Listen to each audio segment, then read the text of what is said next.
ये राजस्थान के अजमेर की नंदिनी है। बचपन से हाथ पैर दोनों काम नहीं करते, मुंह से पेंटिंग बनाती हैं। प्रधानमंत्री मोदी भी इनके फन के इतने बड़े फैन हैं कि पेंटिंग को ट्वीट करके लिखा, बहुत मनमोहक। पूरी तरह से बेड पर रहने के बाद भी पहचान बनाने के लिए नंदिनी ने कला को साथी बनाया। मुंह से पेंटिंग बनानी शुरू की। आज इस कला को दुनिया सलाम करती है। इलाज कराते कराते माँ बाप की जमा पूंजी खत्म हो गई। 4 साल के लिए शहर तक छोड़ दिया, लेकिन जब इलाज सफल नहीं हुआ तो वापस अजमेर में किराए के मकान में रहने लगे। नंदिनी को कोई तस्वीर पसंद आए तो उसे देखते ही बनाने में जुट जाती है। पहली बार 10 साल की उम्र में बड़ी बहन कृतिका के लिए ग्रीटिंग कार्ड मुंह से डिजाइन किया। सभी को पसंद आया तो हौसला बढ़ा। इसके बाद से अब तक सैकड़ों पेंटिंग्स नॉर्मल शीट्स पर बनाई। पेंसिल से स्केच बनाने के अलावा एक्रिलिक और वाटर कलर से कैनवास उकेरा। ब्रश मुंह में दबाकर घंटों की मेहनत के बाद ये तस्वीरें बोलने लगती हैं। अपने दम पर पहचान बनाना नंदिनी का ख्वाब है। कैनवास पर जिंदगी उकेरना जिसकी जिद हो वो है नंदिनी। हिम्मत और हौसले से तस्वीरों में जान डाल देने वाली शक्ति है नंदिनी। आंसू को ताकत और लाचारी को जज्बा बना देने का मादा रखने वाली मर्दानी है नंदिनी। तुम्हें सलाम नंदिनी। आप देख रहे हैं इंडिया न्यूज। हम महिलाएं के आज के एपिसोड में आपका बहुत स्वागत है। आपके साथ मैं रचना बंसल। हम महिलाएं में हर हफ्ते हमारी कोशिश होती है कि हम एक ऐसी शख्सियत आपके सामने रखें जो आपके जीवन में प्रेरणा का काम करे। हम महिलाएं की हर हफ्ते की इस कोशिश में आज की कोशिश थोड़ी सी जुदा है, या फिर मैं कहूँगी बिल्कुल अलग है। जीवन कई संघर्ष सिखाते हैं, लेकिन इन्हीं संघर्ष, इन्हीं परेशानियों से कई बार ऐसी सीख मिल जाती है जिससे हमारी ज़िंदगी बदल जाती है। ज़िंदगी नंदिनी की भी बदली है और नंदिनी आज हमारी ख़ास मेहमान है हम महिलाएं के आज के एपिसोड में। नंदिनी, बहुत स्वागत है आपका। Thank you so much. साथ ही साथ मैं आज के एपिसोड की शुरुआत करूं उससे पहले बता दूं, प्रधानमंत्री नरेंद्र मोदी ने नंदिनी की कला की तारीफ करते हुए नंदिनी के एक वीडियो को अपने ट्विटर हैंडल से पोस्ट किया और नंदिनी को भविष्य के लिए शुभकामनाएं दी हैं। नंदिनी की कला को प्रधानमंत्री नरेंद्र मोदी ने भी सराहा है, फिर भला हम कैसे पीछे रह सकते थे। नंदिनी को आज के एपिसोड में बुलाया गया है और नंदिनी के माता पिता हमारे साथ हैं। सर, मैम, आपका बहुत स्वागत है। सबसे पहले नंदिनी, आप ही से शुरुआत करते हुए, आपकी जो पेंटिंग्स हैं यहाँ स्टूडियो में चारों तरफ मैं देख रही हूँ और इतनी खूबसूरत पेंटिंग्स हैं, मुझे यकीन नहीं हो रहा कि इतनी बारीक कारीगरी कैसे की। धीरे धीरे आ गया। पहले इतनी अच्छी नहीं थी, लेकिन प्रैक्टिस मेक मैन परफेक्ट, तो प्रैक्टिस करते करते आ गया। बचपन से शौक था, फिर प्रैक्टिस ने सिखा दिया। लेकिन नंदिनी, हम बाकी लोगों को जब पेंटिंग करते हुए देखते हैं, वो अपने हाथों से पेंटिंग करते हैं। कई लोग जब हाथ चलाने में सक्षम नहीं होते, हमने ऐसे भी वीडियोस देखे हैं जो पैर से पेंटिंग करते हैं। लेकिन आपकी कला एकदम अनोखी है, एकदम निराली। कुछ मुश्किल नहीं आई इसमें? एक्चुअल में मुश्किल था, क्योंकि मैं पहले हाथ से ही लिखती थी, लेकिन ग्रेजुअली जैसे जैसे बढ़ रही थी, टाइटनेस हाथ पैरों की बढ़ती गई और उस वजह से फिर मैंने धीरे धीरे मुंह से करना स्टार्ट किया। हाँ, प्रॉब्लम होती है, जैसे कई बार कट्स लग जाते हैं, क्योंकि ब्रशेज़ होते हैं तो उनसे कट्स लग जाते हैं। कई बार दांतों में दर्द होता है, कई बार ज़्यादा समय तक अगर करना पड़े तो। लेकिन like I said, practice make man perfect, तो अब आदत हो गई। प्रधानमंत्री नरेंद्र मोदी की मन की बात के 100 एपिसोड पूरे हुए थे। पूरे देश में एक उत्सव जैसा माहौल था और मैं यहाँ एक पेंटिंग जो बिल्कुल मेरे ठीक सामने रखी है, प्रधानमंत्री नरेंद्र मोदी के मन की बात को कांग्रेट्स करते हुए आपने ये पेंटिंग बनाई है, जिसमें पीएम मोदी की फोटो आपने बनाई है। ऐसी कई पेंटिंग्स हैं हालांकि जो खास हैं, लेकिन वो वाली सबसे ज़्यादा खास लग रही है अभी मौजूदा वक्त के लिहाज से। एक पेंटिंग बनाने में कितना वक्त लग जाता है? 2 से 3 दिन लग जाते हैं मिनिमम।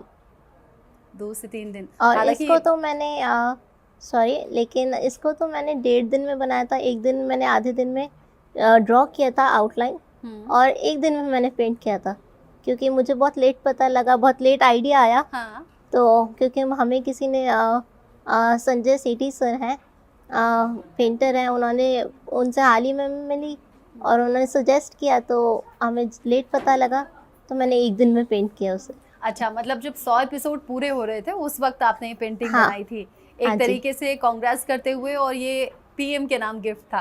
हाँ जी। प्रधानमंत्री नरेंद्र मोदी ने जब तारीफ करते हुए अपने ट्विटर हैंडल से आपकी वीडियो को साझा किया, तब जी, से लेकर आज तक जिंदगी कितनी बदली है, कैसे लोग पहचानने लगे हैं और आपको बहुत कैसा लगा था? बहुत ज़्यादा अनएक्सपेक्टेड था ये सब कुछ। एक होता है कि आपने सोचा होता है, आपने एटलीस्ट ड्रीम देखा होता है, ये तो वो भी नहीं था। तो लाइफ बहुत बदल गई। अब पहले लोग इतना मेरे को मतलब परिवार में बहुत सपोर्ट है, लेकिन इतना रिकग्नाइजेशन नहीं मिलता था।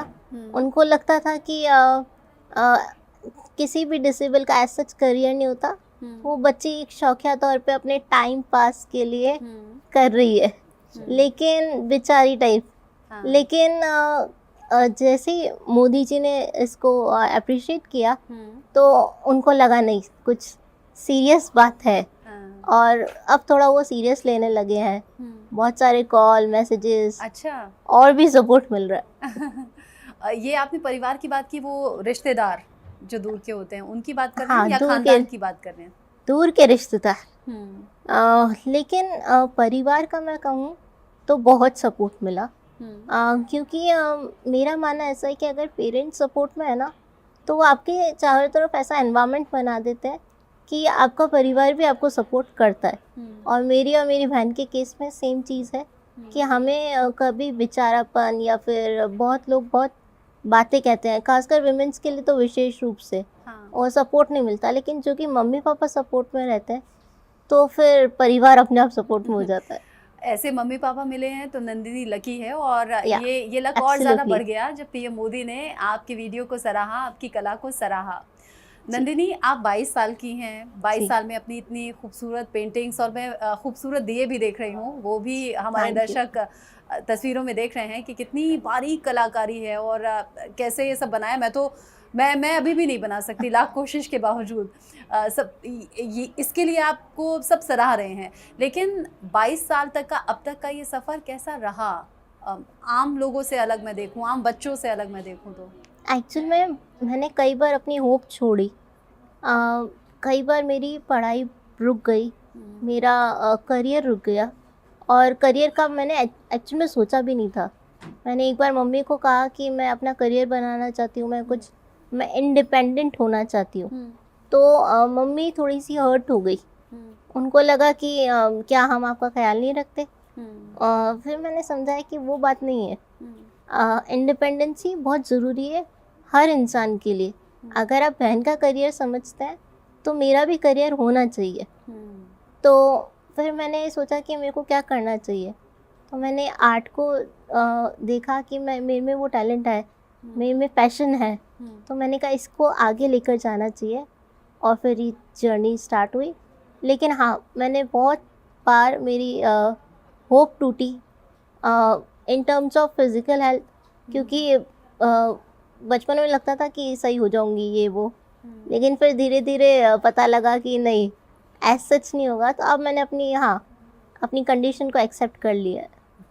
अभी आप पेंटिंग बना रही हैं और आर्ट में ही अपना करियर बनाना है, राइट? क्या कर रही हैं अभी? अभी मैंने एग्जीबिशन लगाने की सोची है। हालांकि मुझे इन सब चीज़ों के बारे में नॉलेज अभी भी नहीं है, लेकिन मैं रिसर्च कर रही हूँ कि कैसे लगानी है। और आगे मैं ये चाहती हूँ कि डिसेबल्स, खासकर विमेंस को एक प्लेटफॉर्म, अगर मैं इस्टेब्लिश हो जाऊँ एज एन आर्टिस्ट, तो मैं उनको भी एक प्लेटफॉर्म दे पाऊँ। क्योंकि जैसे मुझे नहीं पता था कि मुझ में ये टैलेंट है, वो बाद में पता लगा। वैसे कई और हैं जिनमें वो टैलेंट होगा। और एक बॉम्बे में भी सैलून है, वहाँ पे डफ एंड डम काम करते हैं। तो मेरे ख्याल से ये बहुत अच्छा ऑप्शन है डिसेबल्स के लिए, जो डिफरेंटली एबल्स के लिए, जो इसमें आगे अपना करियर बना सकते हैं। हम महिलाएं के ख़ास तौर पर दर्शक तो देख रहे होंगे, मुझे लगता है वो परिवार बहुत ध्यान से देख रहे होंगे, जहाँ पर नंदिनी की ही तरह और बच्चे होंगे, और नंदिनी की बातें बहुत ऊर्जा भर रही होंगी, बहुत प्रेरणा देने का काम कर रही होंगी। नंदिनी, अभी तो आप खुश हैं, और मुझे लगता है कि खुशी का ठिकाना इसलिए भी नहीं होगा क्योंकि पीएम मोदी ने अप्रिशिएट किया है और आप अपना अनुभव साझा कर रही हैं।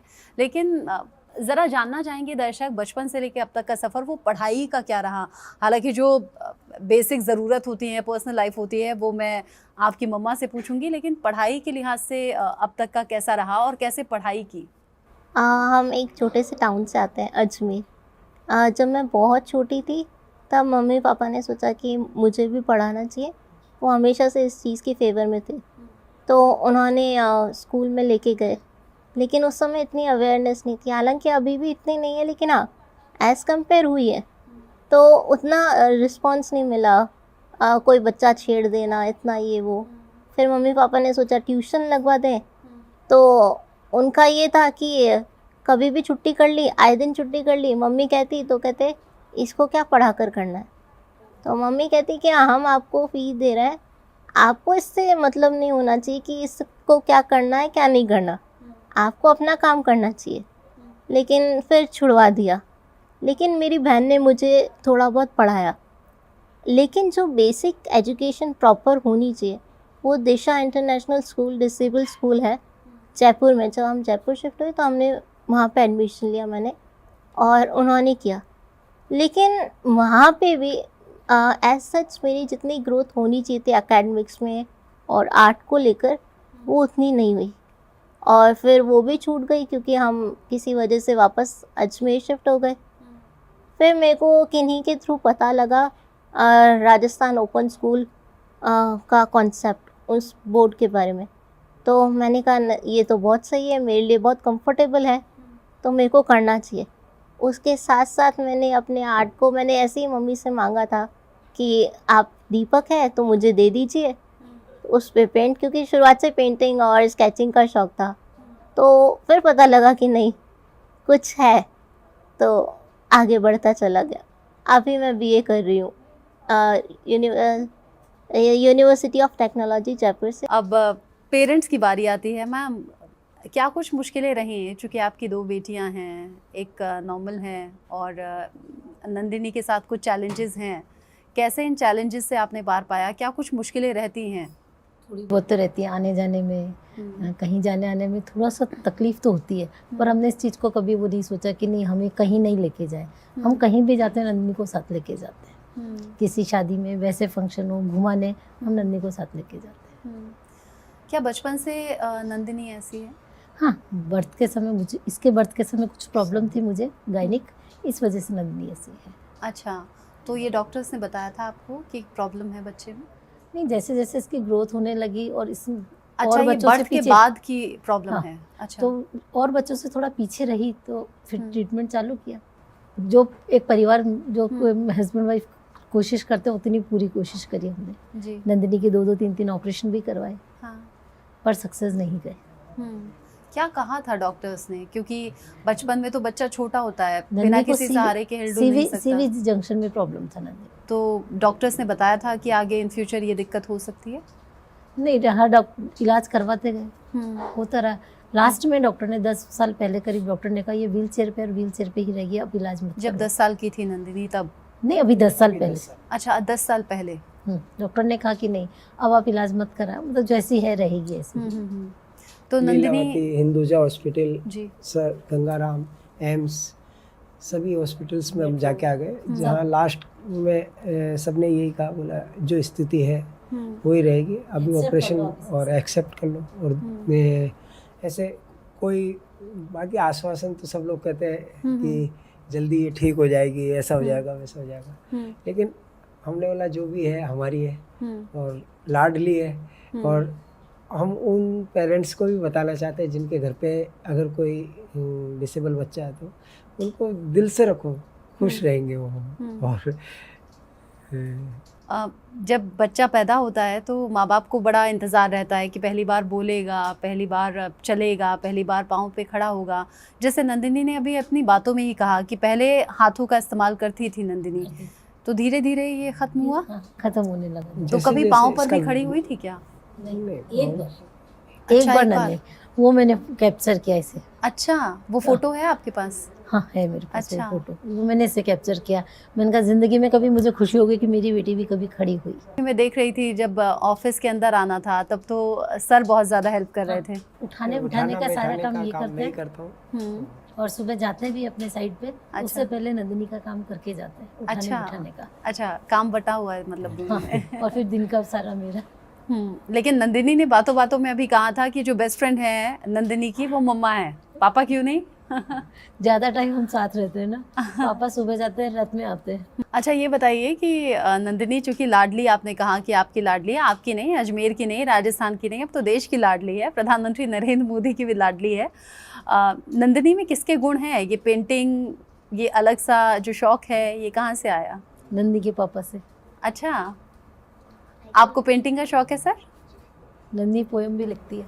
एक्चुअली मैं बताना चाहूँगी, पापा ने हमारे गुरु हैं, आध्यात्मिक गुरु दाता, उनके नाम पे, अच्छा, उनका नाम लिखते लिखते कई पोर्ट्रेट्स जैसे शिव जी, अलग अलग भगवान और मंदिर, स्कल्पचर्स, पता नहीं क्या क्या बना है। अच्छा, उनका बहुत अच्छा कलेक्शन है। अच्छा। और सिर्फ शौकिया तौर पे, पापा ने कभी इसको सीरियसली लिया नहीं।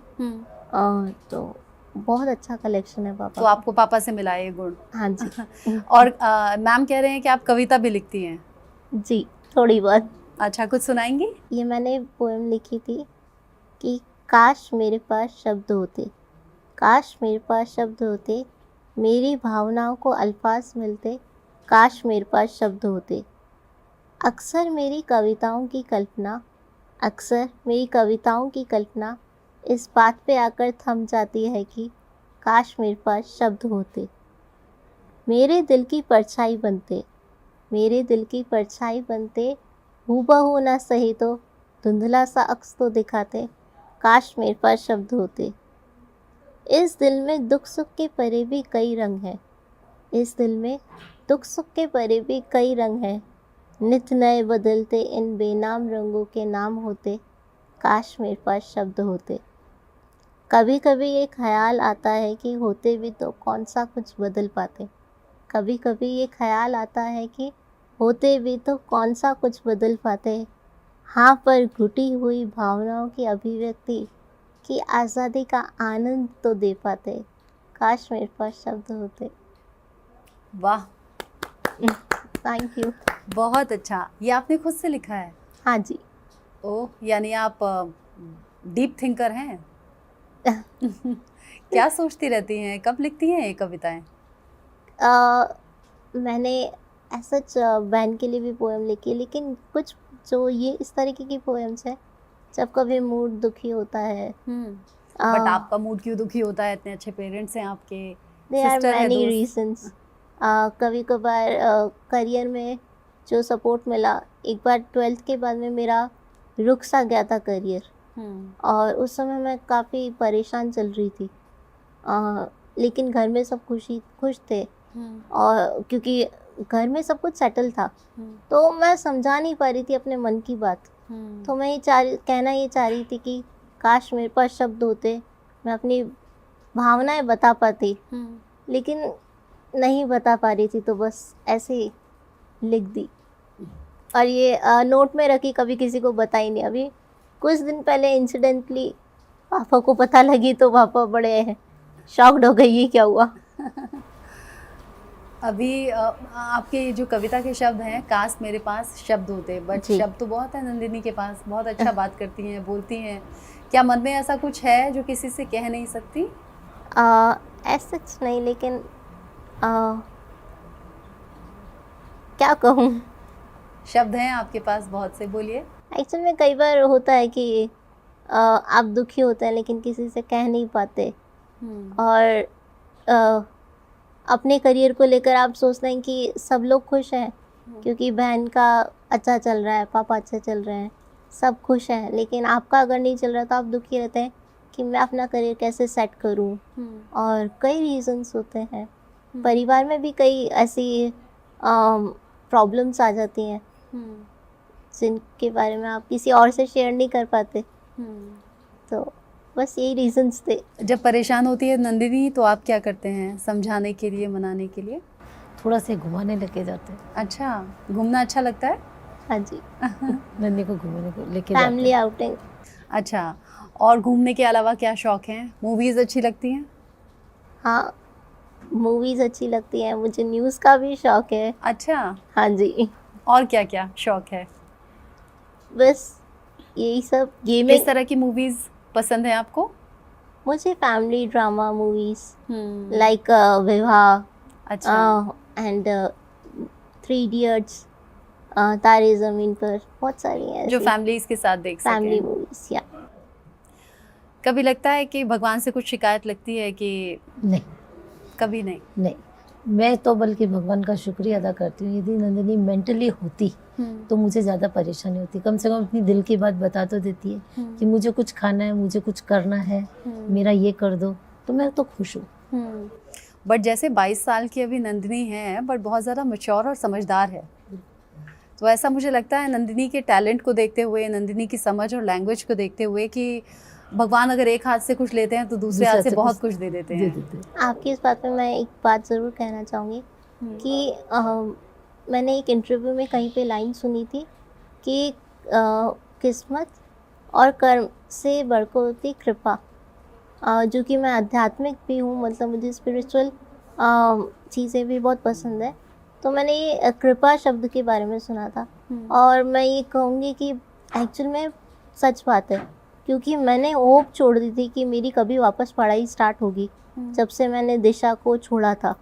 लेकिन एक्सीडेंटली मेरी लाइफ में राजस्थान ओपन स्कूल का आना, कॉन्सेप्ट का आना, फिर पीएम मोदी का इतनी बड़ी अपॉर्चुनिटी मिलना, मैंने तो कभी सोचा भी नहीं था।